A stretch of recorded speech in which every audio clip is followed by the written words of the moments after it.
Hey everyone, in today's video, I'll show you how to change the blade on your Cricut Expression cutting machine.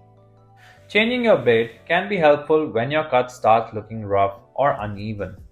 I'll walk you through each step with clear visuals so you can replace the blade safely and correctly. Let's get started. First, locate the screw holding the blade assembly.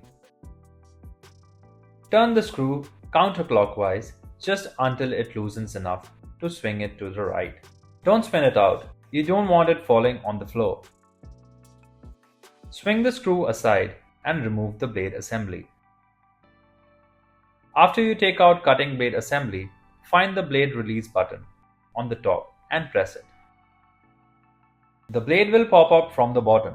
Gently pull it out as it's held by a magnet, so pull slowly. Remove the old blade and carefully slide the new blade into the hole at the bottom. The magnet inside will pull the blade in its place.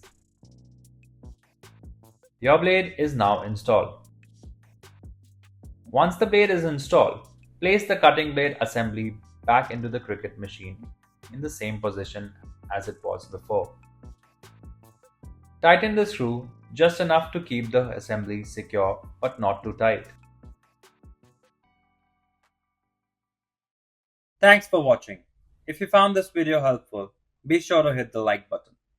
For more easy to follow tutorials, don't forget to subscribe our channel. You can also visit mannymaker.com for more DIY inspiration and creative crafting ideas.